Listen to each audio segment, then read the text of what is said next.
The islands and reefs of the South China Sea are variously claimed by 6 different governments. That's right, 6.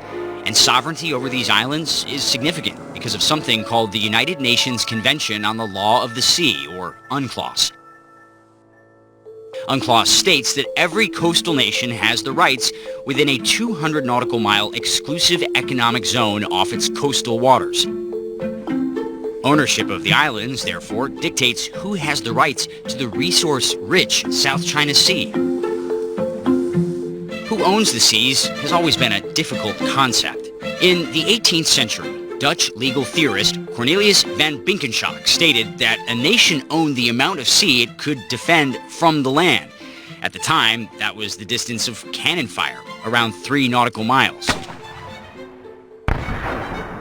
The cannon shot rule is still used by several countries to this day, including Jordan and Singapore. In 1945, President Truman extended U.S. jurisdiction to the end of its continental shelf, the continuation of the landmass underwater until it drops down to the ocean floor. Then the U.S. built the world's first offshore oil platform out of sight of land in the Gulf of Mexico in 1947, 10.5 miles off the Louisiana coast. That started a race to claim oceanic resources far beyond the cannon shot distance from the shoreline. This led to a lot of countries clashing over their perceived rights. For example, the UK and Iceland had no less than 3 disputes known as cod wars over the fish in what are now Icelandic waters. We will feel ourselves obliged to sever diplomatic relations. To mediate these disputes, UNCLOS was drawn up and came into force in 1994. It carved up maritime territory into 4 main sections, typically measured from the low water line on a nation's shores. Within the territorial waters, a state can regulate use and has ownership over any resources found within.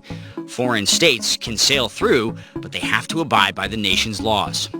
Within the contiguous zone, a state can continue to enforce laws in 4 specific areas: customs, taxation, immigration, and pollution. Within the EEZ, the state has the sole rights over natural resources, but foreign states may sail through, lay underwater cables, and even pass through for military reasons. And on the continental shelf, a state has the rights to resources in the subsoil of the continental shelf, but not the water column above if it is beyond the EEZ. Although 168 parties have ratified UNCLOS, it has far from resolved maritime territory disputes. For example, France went up against Canada outside the Gulf of St. Lawrence over its overseas territory of Saint-Pierre and Miquelon. Their fight is with Canada. Even sending a Navy frigate and seismic ship to test for oil in disputed waters before the two came to an agreement in 1992. And then there's the South China Sea. Based on its claim over the Spratly Islands, China states its EEZ covers pretty much the whole of the South China Sea, violating the EEZs of several countries.